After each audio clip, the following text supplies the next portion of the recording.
Cré, dans la vallée de la Drôme. Nous sommes samedi, jour de marché. Au milieu des salades, d'autres produits fleurissent sur les étals. Des produits à base de CBD, un cannabis non psychotrope, riche en cannabidiol.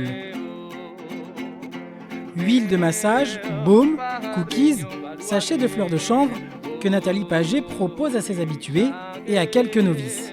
Il faut que vous commenciez par une goutte. Une goutte seulement parce que vous ne connaissez pas le produit. Puis voilà, le temps que votre corps il découvre le CBD. On sait pourquoi on prend du CBD. Parce que justement, il ne faut pas fumer de l'herbe. Voilà. Pour arrêter certaines addictions, comme je l'ai toujours dit, et c'est merveilleux. Tu sais ce que tu fais, quoi. Michel Manzella, retraité de 66 ans, a réussi grâce au CBD à mettre fin à son addiction à la THC, cette autre molécule du cannabis aux propriétés euphorisantes et interdite en France. Ouais, la dernière fois, c'est ce que tu disais. Quand on se met soit à fumer du CBD, soit à manger des biscuits, c'est vraiment pour arrêter autre chose.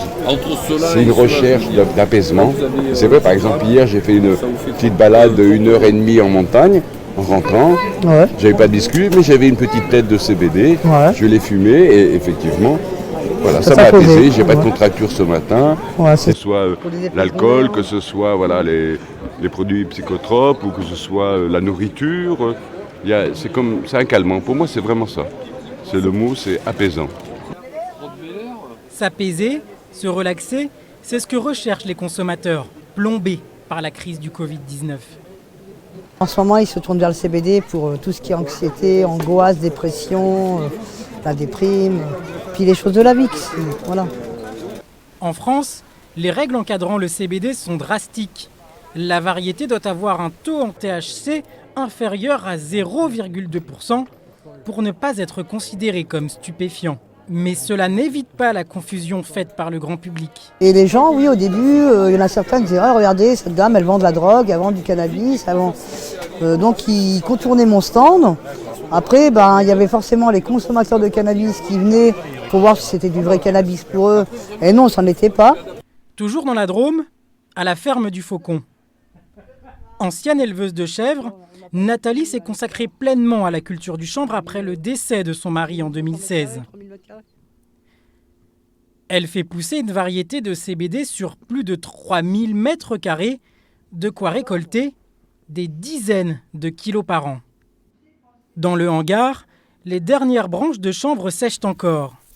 Nathalie espère terminer l'épluchage fin février, aidée par son fils Marius. Elle s'habille pas trop.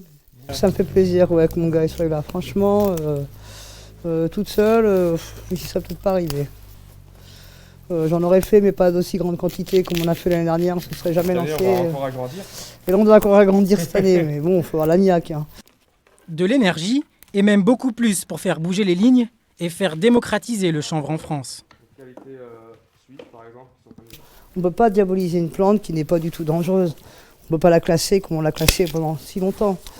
On a vécu, nous, dans la prohibition pendant tellement d'années qu'on se dit que non, les jeunes ne doivent pas connaître ça. Au contraire, ils doivent plutôt connaître le côté positif de la plante.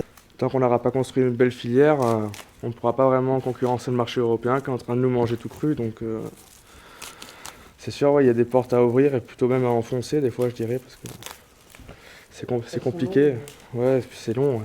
Nathalie et Marius espèrent aujourd'hui que la filière française du chanvre récréatif continuera à se développer en autorisant notamment la vente de la fleur de cannabis, aujourd'hui interdite. En attendant, pourquoi pas, la légalisation complète du cannabis.